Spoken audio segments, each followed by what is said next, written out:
Bismillahirrahmanirrahim. Assalamualaikum warahmatullahi wabarakatuh.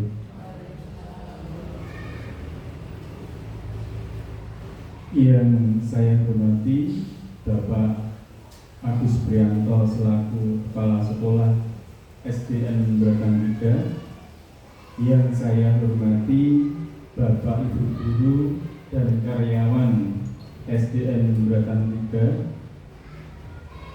Marilah yang pertama-tama kita selalu panjatkan puji syukur kepada Allah Subhanahu wa Ta'ala, yang mana pada kesempatan siang hari ini kita diberikan nikmat sehat dan nikmat sempat sehingga bisa menghadiri kegiatan seminar hasil laporan orientasi P3K pada hari ini.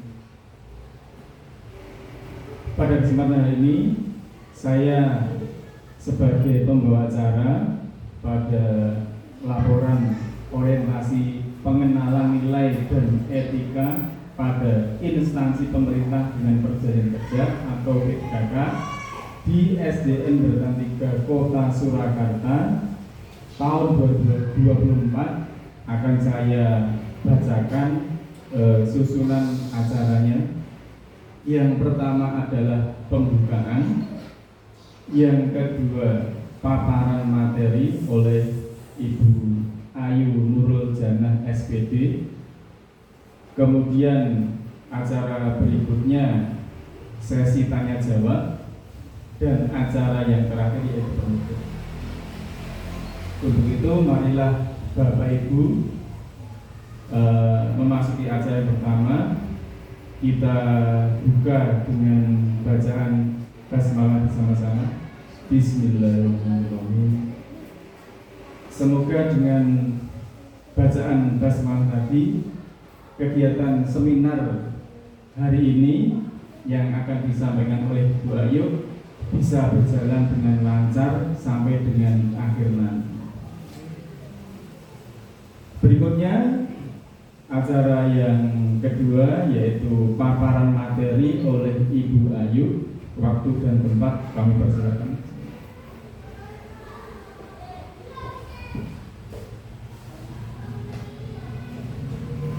Bismillahirrahmanirrahim. Assalamualaikum warahmatullahi wabarakatuh. Salam sejahtera bagi kita semuanya. Selamat siang Bapak Ibu semua. Yang pertama, yang terhormat, yang kami hormati Bapak Kepala Sekolah SDN Bratan 3, yang pada kesempatan siang hari ini selaku mentor kami dalam orientasi pengenalan nilai dan etika pada instansi pemerintah bagi P3K. Perkenalkan, nama saya Ayu Nurul Janah SPD dengan NIP 1981 1120 2023 21205. Bapak Ibu semuanya yang saya hormati, izin saya akan menyampaikan presentasi orientasi pengenalan nilai dan etika pada instansi pemerintah dengan perjanjian kerja yang biasa kita kenal dengan P3K, Bratan 3 Kota Surakarta tahun 2024. Yang best practice-nya saya mengambil dan mengangkat tema meningkatkan kemampuan literasi bagi peserta didik kelas 2 melalui media bercerita dan kartu kata. Seperti yang kita ketahui, kalau Bapak Ibu yang PNS biasanya di awal-awal menjadi PNS ada yang namanya latsar, latihan dasar. Nah, bagi kami yang P3K tidak ada latihan dasar, tapi namanya adalah orientasi. Latar belakangnya adalah bahwa pegawai pemerintah dengan perjanjian kerja P3K adalah warga negara Indonesia yang memenuhi syarat tertentu yang diangkat berdasarkan perjanjian kerja untuk jangka waktu tertentu untuk melaksanakan tugas pemerintah.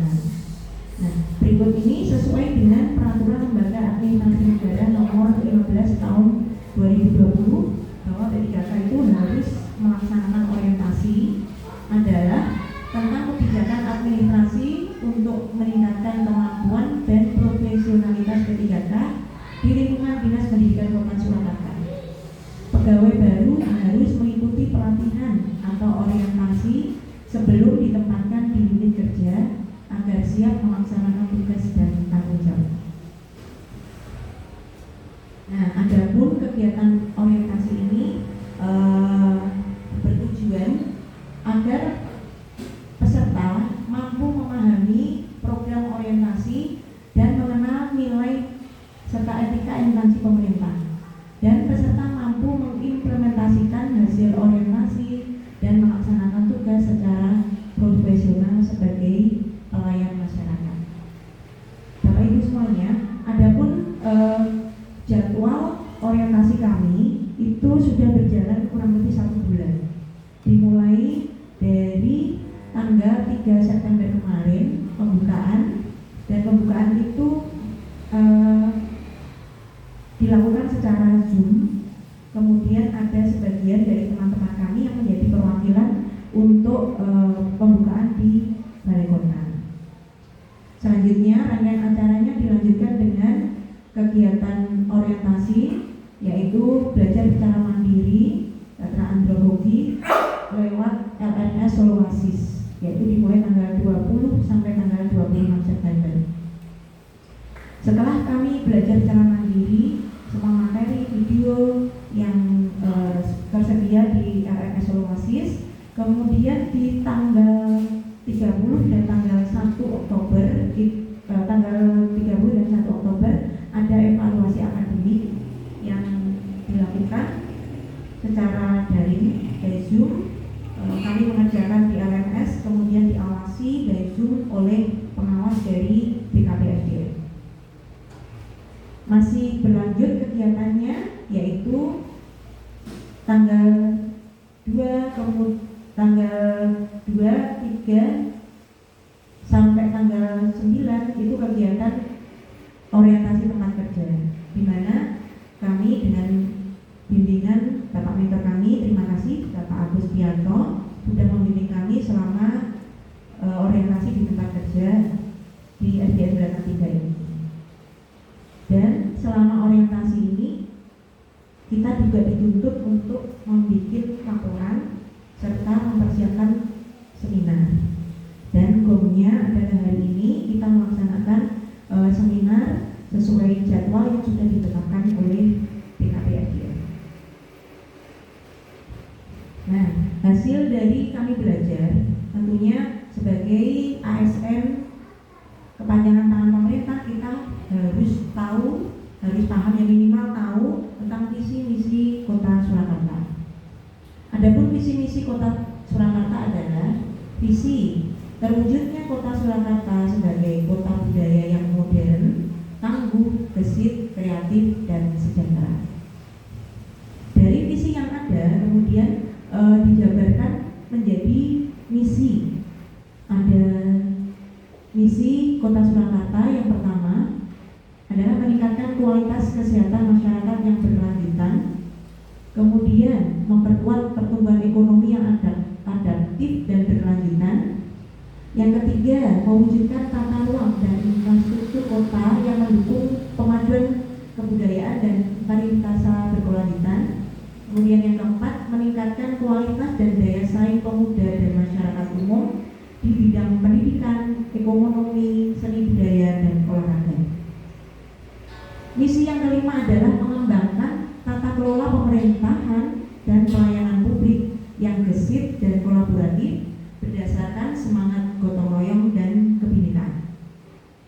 Visi selanjutnya, mewujudkan kemakmuran dan kesejahteraan bersama warga kota yang berkeadilan dan inklusif. Misi yang terakhir, mewujudkan daerah yang kondusif dan kerukunan antar umat beragama dalam tata kehidupan bermasyarakat yang saling menghormati. Itu tadi misi Kota Surakarta. Kita sebagai kepanjangan tangan pemerintah Kota Surakarta diharuskan untuk ikut mensukseskan misi dari Kota Surakarta.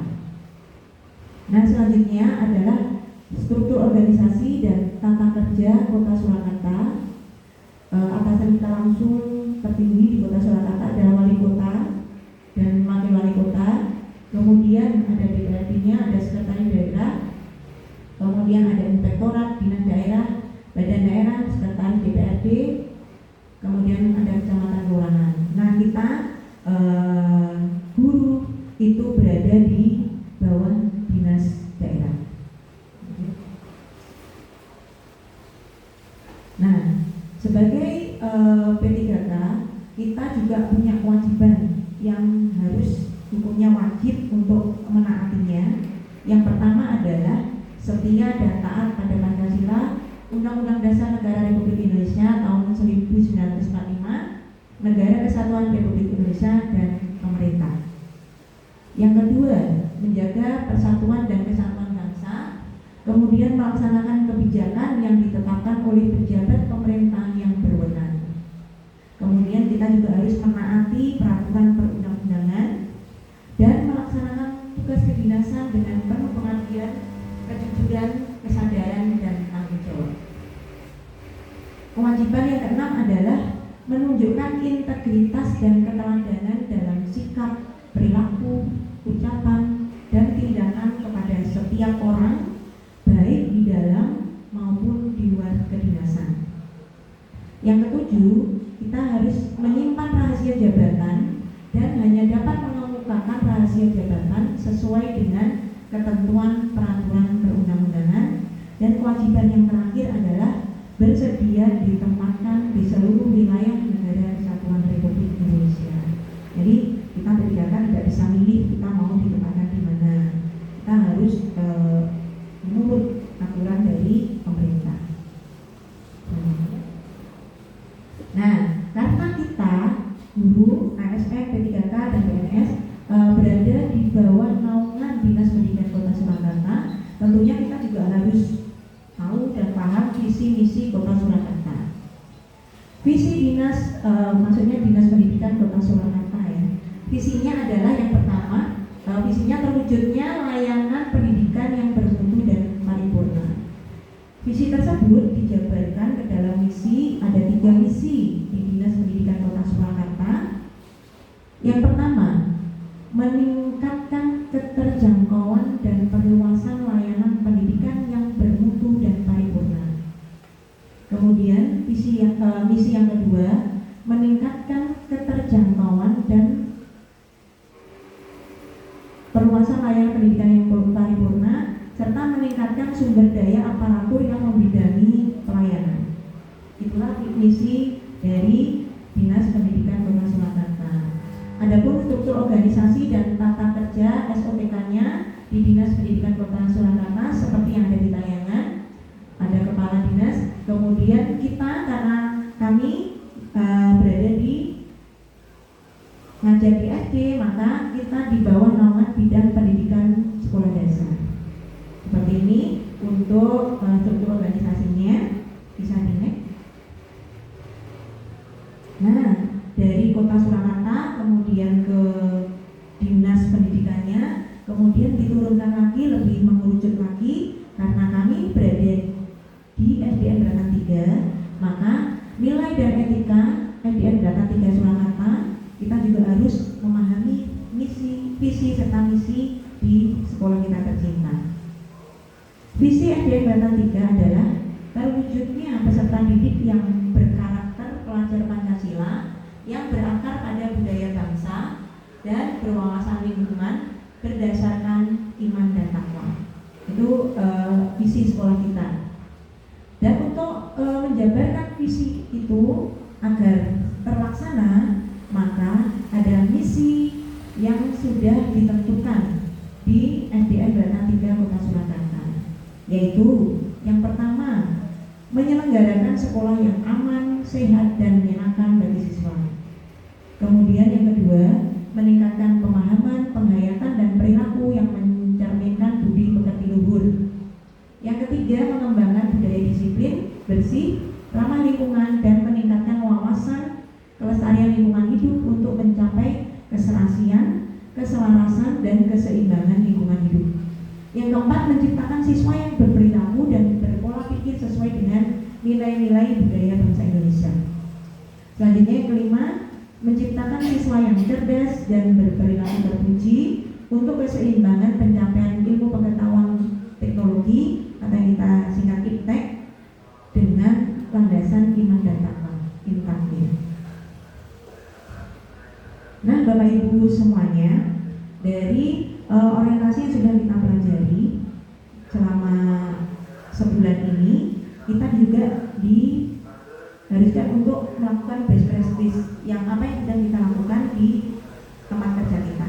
Nah, pada kesempatan kali ini rencana hasil kerja saya sebagai P3K di ADN Data 3 Kota Surakarta, saya mengambil best practice meningkatkan kemampuan literasi bagi peserta didik kelas 2 melalui media bercerita dan kartu kata. Kenapa saya mengambil best practice ini? Nah,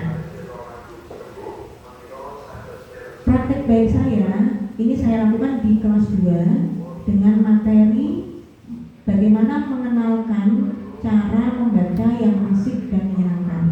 Kenapa saya mengambil materi literasi khususnya membaca bagi peserta didik saya di kelas 2? Karena saya memiliki tujuan, yaitu saya ingin meningkatkan motivasi siswa untuk senang membaca.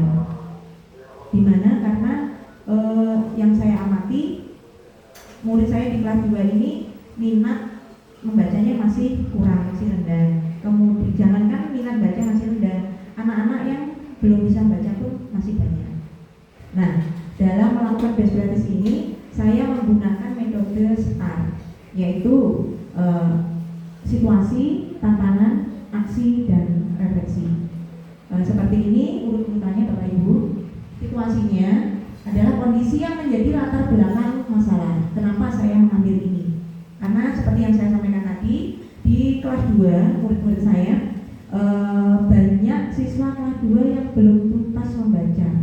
Kemudian banyak siswa juga yang kurang minat dalam hal membaca. Saya mengambil ini karena saya rasa praktek ini penting sekali untuk dibagikan kepada Bapak Ibu semuanya. Alasannya yang pertama, meningkatkan minat peserta didik dalam kegiatan membaca. Harapannya seperti itu. Kemudian metode ini bisa membantu peserta didik yang belum bisa membaca agar segera bisa membaca seperti teman-temannya. Selanjutnya yang ketiga, praktek bimbingan ini dapat dijadikan sebagai referensi metode belajar membaca dan menumbuhkan minat membaca pada peserta didik kelas 2 khususnya dan umumnya semua peserta didik di ADN Data 3 Kota Surakarta. Nah, situasi yang saya hadapi di ADN Data 3 khususnya di kelas 2 adalah yang pertama, peserta didik yang tidak bisa membaca sama sekali. Gitu. Kemudian ada kelompok yang kedua adalah peserta didik yang sudah bisa membaca tetapi mereka tidak berminat dalam kegiatan baca. Jadi kalau ada pelajaran bahasa Indonesia membaca itu malas membacanya. Kemudian kalau ada kegiatan literasi baca, mereka cuma melihat judul-judulnya kemudian lihat gambar-gambarnya, jadi tidak tertarik untuk membaca. Kemudian kelompok 3 adalah peserta didik sudah bisa membaca tapi mereka tidak paham apa yang mereka baca. Jadi bukan cuma baca saja, tapi apa yang mereka baca itu mereka tidak memahami. Nah, dalam melaksanakan best practice ini tentunya ada tantangan-tantangan yang saya hadapi. Tantangan yang mungkin dan sudah saya hadapi selama pembelajaran tersebut. Yang pertama adalah sulitnya menumbuhkan minat peserta didik. Jadi memunculkan minat siswa bahwa kegiatan membaca itu penting loh bagi kehidupan sehari-hari, itu susah. Apalagi untuk anak-anak di fase A di kelas 2 ini. Kemudian tantangan yang kedua, butuh model dan metode pembelajaran yang lebih variatif dan inovatif. Tentunya itu menjadi tantangan tersendiri buat saya yang masih tahap belajar, Gimana ya nyari metodenya yang menarik, yang pas, yang bervariasi, inovasi sehingga anak-anak itu antusias dalam membaca. Kemudian tantangan yang ketiga, metode ini membutuhkan waktu untuk memadupadankan bahan dan metode pembelajaran yang menarik. Di mana kita ketahui bersama bahwa guru itu tugasnya sudah banyak ngajar. Nah ini juga harus dituntut meluangkan waktu atau menyisihkan waktu untuk melaksanakan kegiatan belajar membaca ini. Kemudian tantangan yang keempat adalah peserta didik kurang fokus saat berpartisipasi dalam pembelajaran. Karena ya itu tadi, ada yang belum bisa baca, ada yang nggak tahu apa yang dibaca, sehingga mereka jadi mainan sendiri atau tidak fokus. Ya. Nah, dari yang sudah saya amati, kemudian sudah saya telaah, saya mempersiapkan aksi yang sudah saya lakukan, yaitu yang pertama adalah melakukan pemetaan kemampuan membaca peserta didik. Bahasa kerennya di asesmen dulu. Kita asesmen dulu anak-anak, dipetakan dulu. Tadi petanya dalam pemetaan kemudian muncul 3 kelompok itu tadi. Kelompok yang pertama sama sekali belum bisa baca, kemudian kedua adalah bisa baca tapi belum lancar dan tidak minat untuk belajar baca, dan kelompok 3 sudah lancar baca tapi tidak paham apa yang mereka baca. Kemudian setelah saya melakukan pemetaan, yang saya lakukan yang kedua adalah mengajak anak-anak untuk mengetahui tujuan belajar baca itu apa dong. Jadi biar anak-anak itu tahu, ngerti pentingnya untuk belajar membaca. Yang ketiga, kemudian saya merancang kegiatan membaca.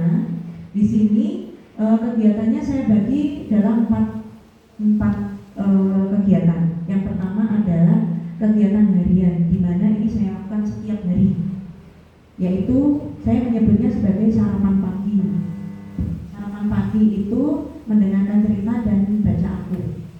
Sarapan pagi ini bisa berwujud ketika anak-anak datang ke sekolah. Itu di siang hari ini di papan tulis sudah saya sediakan 3 bacaan untuk 3 kelompok itu tadi. Jadi anak-anak datang sebelum naruh tasnya di meja, mereka harus membaca bacaan sesuai dengan kelompoknya. Kemudian kalau tidak baca aku, yang mendengarkan cerita. Biasanya saya sering membacakan buku. Jadi saya tidak mendongeng, tapi membacakan buku untuk anak-anak, di mana harapan saya dengan mereka memperhatikan, melihat saya membaca, mereka bisa belajar di situ bahwa oh cara membaca seperti ini, intonasinya seperti ini. Itu harapannya. Kemudian bagi anak yang sama sekali belum bisa baca, itu saya melakukan pendampingan khusus tiap hari, dan dengan cara saya manggili satu persatu untuk belajar baca di sela-sela kegiatan KBM yang saya lakukan. Dan tak lupa di kelas harus disediakan buku-buku bermutu pada pojok baca. Tentunya buku-buku tersebut harus disesuaikan dengan tingkat capaian anak-anak. Karena saya kelas 2, maka buku yang saya sediakan adalah cerita pendek dengan kalimat-kalimat pendek. Kemudian kegiatan yang selanjutnya adalah kegiatan mingguan. Nah, di sekolah kita kan sudah ada kegiatan literasi, pembiasaan pagi, sabtu mandiri. Nah, untuk kegiatan mingguannya saya includekan di situ biar lebih nge-blend seperti itu ya. Selain itu juga ada kegiatan insidental, kegiatan biasanya di jeda semester itu kita mendatangkan narasumber. Yang sudah kita datangkan adalah pendongeng. Jadi kita datangkan pendongeng profesional untuk mengajak anak-anak pendongeng, kemudian memberi penguatan pentingnya membaca bagi anak-anak. Nah, cara yang saya lakukan yang keempat adalah bekerja sama dengan stakeholder terkait, dalam hal ini dengan Arpusda, yaitu mendatangkan perpustakaan keliling yang alhamdulillah bersedia datang ke sekolah untuk memberikan pengalaman juga edukasi anak-anak tentang banyaknya buku yang menarik yang bisa dibaca oleh anak-anak ketika dia sudah lancar membaca. Nah, urutan kegiatan aksi selanjutnya yang terakhir adalah saya melakukan refleksi terhadap kegiatan yang sudah dilakukan serta mengadakan evaluasi.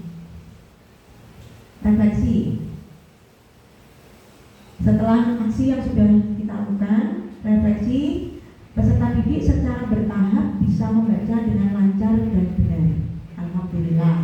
Kemudian yang kedua, peserta didik menjadi lebih antusias ketika pembelajaran di semua mata pelajaran. Tentunya karena sudah bisa baca, mereka lebih punya semangat mudeng ketika di pelajaran bahasa Indonesia, Pancasila, bahasa Jawa, matematika, mereka bisa mengikuti dengan lancar. Kemudian peserta didik bisa secara mandiri melakukan tugasnya. Yaitu tadi karena sudah bisa baca, sudah paham, akhirnya guru bisa memberikan tugas-tugas mandiri kepada siswa. Dan refleksi yang keempat, kegiatan belajar mengajar bisa berjalan dengan lancar, tidak ada hambatan oleh anak-anak yang tidak bisa baca. Kemudian refleksi yang terakhir, apa yang sudah kita lakukan itu juga sebagai wujud pengimplementasian Merdeka Belajar dalam pembelajaran.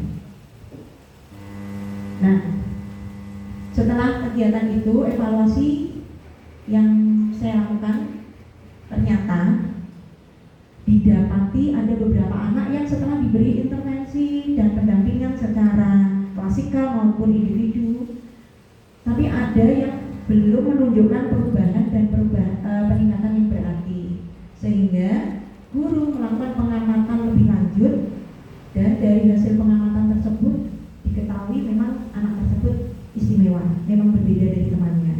Kemudian langkah selanjutnya yang kita lakukan adalah kami dari guru atau sekolah itu meneruskan kepada dinas terkait. Dalam hal ini kita bekerja sama dengan PLDPI agar anak tersebut segera mendapat asesmen dan penanganan lebih lanjut. Nah, Bapak Ibu, demikian tadi best practice yang saya lakukan. Di sini ada dokumentasi kegiatan kami, yaitu yang pertama guru menjelaskan tujuan kegiatan, kemudian ada dikasih pemantik. Ini pemantiknya saya setelkan video tentang video interaktif tentang manfaat membaca, kemudian cerita kalau bisa baca apa sih yang bisa mereka lakukan, apa yang bisa mereka dapatkan. Nah, ini tadi seperti yang saya lakukan ketika kegiatan sarapan pagi baca aku. Jadi di papan tulis ada tiga kolom gitu untuk anak yang sudah lancar baca, anak yang belum lancar baca, dan anak yang sama sekali belum bisa baca. Kemudian ada harian juga yang untuk pendampingan khusus anak. Nah, ini untuk kegiatan mingguan Sahabatku Mandiri, anak-anak belajar membaca buku secara mandiri, kemudian juga anak-anak diperdengarkan bacaan buku oleh guru ketika bagi anak-anak yang belum bisa atau belum lancar baca. Selanjutnya, nah ini dokumen kerjasama dengan Arpusda Kota Surakarta, yaitu perpustakaan keliling. Terima kasih. Demikian tadi paparan dari saya. Selanjutnya, waktu dan tempat saya kembalikan kepada pembawa acara. Ya, demikian tadi materi seminar orientasi P3K yang sudah disampaikan oleh Bu Ayu. Jadi pada intinya kita bisa mengambil dua hal di sini ya tentang P3K. Yang pertama adalah tugas dan fungsi ASN, kemudian penyampaian materi best practice yang sudah dilaksanakan di sekolah. Masalahnya apa? Digali, setelah itu diungkapkan dan ditemukan solusinya. Cara pemecahan masalahnya bagaimana? Nah, monggo. Selanjutnya kita masuki sesi tanya jawab. Silakan bagi Bapak Ibu yang mau bertanya atau mau memberi komentar atau menguatkan, monggo dipersilahkan. Yang ini sharing bareng ya. Dan kalau ada yang berkomentar atau bertanya, silakan sebutkan nama dan guru kelas apa atau guru mapel apa. Monggo.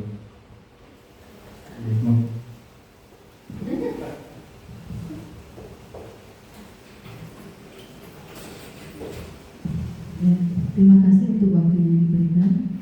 Perkenalkan, guru SD tingkatan 3, guru kelas 3. Terima kasih Bu Ayu untuk pemaparan yang sudah disampaikan tentang bagaimana meningkatkan kemampuan membaca siswa kelas 2. Nah, saya ingin tahu lebih jauh tentang metode apa yang Bu Ayu gunakan untuk siswa yang sama sekali belum bisa membaca dan bagaimana pelaksanaannya. Terima kasih. Ya, monggo langsung bisa dijawab. Terima kasih Bu Titi. Langsung saja, untuk anak yang belum bisa membaca itu memang kita tidak bisa mengajarnya secara klasikal. Jadi harus individu dengan banyak metode sebenarnya. Ada yang mengajarkan dengan huruf, ada yang mengajarkan per suku kata atau hafalan. Tapi kalau yang saya lakukan adalah saya mengenalkan dengan metode fonik. Jadi fonik itu mengajar membaca anak dengan bunyi hurufnya. Jadi kita nggak mengenalkan huruf B, A, B, gitu, B kita tidak kenalkan huruf tapi bunyi. Kalau B kita menyebutnya B, kalau C kita sebutnya C. Jadi B, A kita sambungkan. Contoh ya, sebentar. Singkat saja. Nah, umpamanya kita mengenalkan suku. Pertama kita mengenalkan suku menggunakan tadi kita menggunakan media kartu kata. Karena apa? Anak lebih menarik ketika kita mengajari baca lewat kartu kata daripada anak langsung baca buku kok ngapalin kan. Terus pelajaran di sekolah ngapalin, baca juga ngapalin kan bosan. Jadi kita pakainya kartu. Kita kenalnya tadi ini bunyinya apa? B. Anak udah hafal, kita sebutkan berkali-kali B. Tapi sebelumnya anak sudah bisa untuk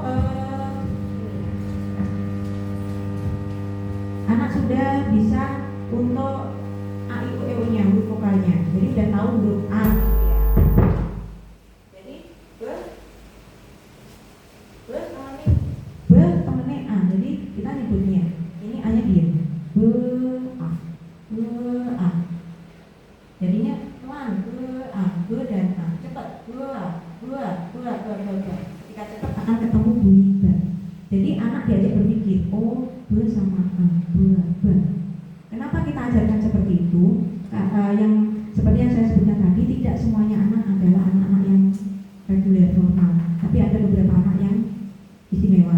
Kalau anak-anak contohnya anak dislek atau anak istimewa ini kan B ketemu A, jadinya B kan, B A. Tapi kalau untuk anak-anak kalau kita kenalkan dengan bunyi hurufnya B sama A, B akan ketemu B dan seterusnya. Seperti itu Bu Titi. Nanti untuk lebih lanjut bisa ketika pembelajaran di kelas kita bisa sama-sama untuk belajar itu. Terima kasih untuk penjelasannya Bu Ayu.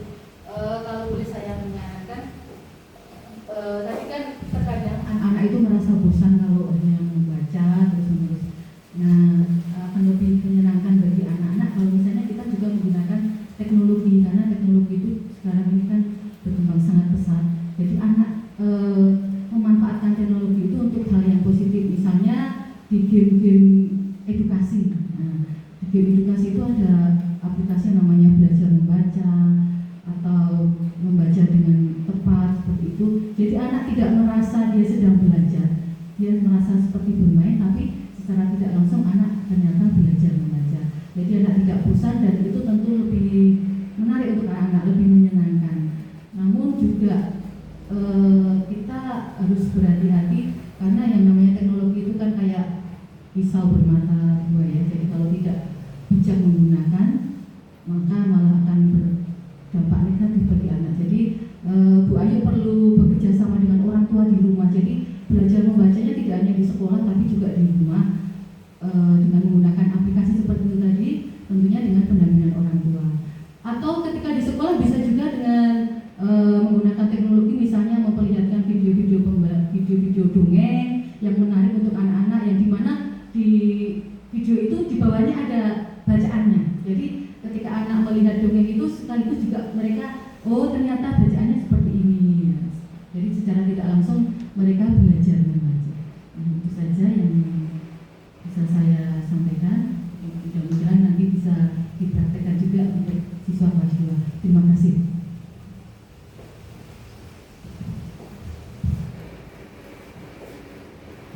Ya, terima kasih Bu Titi untuk sarannya. bagus sekali dan itu menjadi inspirasi selanjutnya bagi kami. Terima kasih sekali.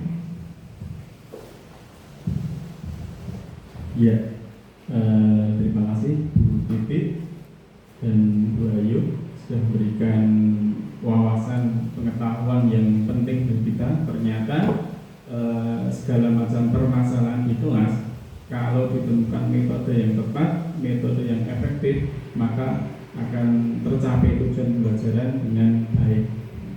Dan tadi dari Bu Titi, tidak hanya cara konvensional, tapi juga menggunakan cara-cara teknologi terkini, misalnya dengan game atau permainan di HP atau di laptop. Oke, sebelumnya kita berikan aplaus yang meriah untuk Bu Titi dan Bu Ayu. Ya, apakah masih ada komentar atau bertanya atau memberi penguatan? Monggo. Sudah? Oke, terima kasih. Demikian tadi rangkaian kegiatan seminar hasil laporan orientasi pengenalan nilai dan etika pada instansi pemerintah Kota Surakarta yang disampaikan oleh Bu Ayu Nurrojana SPD. Sudah kita laksanakan bersama-sama dengan baik. Sebelum kita tutup, Bapak Ibu bolehkah saya membacakan pantun? Boleh. Saya tak nonton jawaban itu. Rodo lali.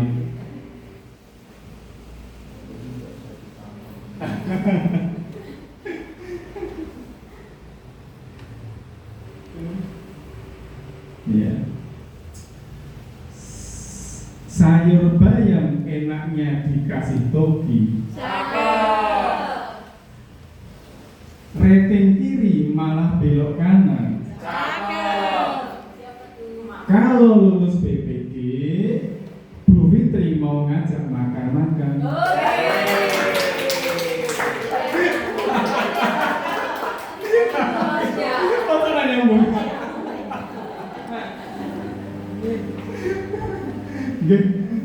Itu hanya sekedar intermezzo saja. Terima kasih Bu Ayu, Bu Fitri dan semua Bapak Ibu guru. Sebelum kita tutup, mungkin refleksi dari seminar ini adalah kita bahwa dalam menapaki dunia kerja ini memang harus ada proses, dan proses itu harus kita lalui, kita hayati dan kita lakukan sampai seikhlas mungkin. Ya, terima kasih dari saya. Apabila ada salah mohon maaf. Kita tutup dengan bacaan hamdalah bersama-sama.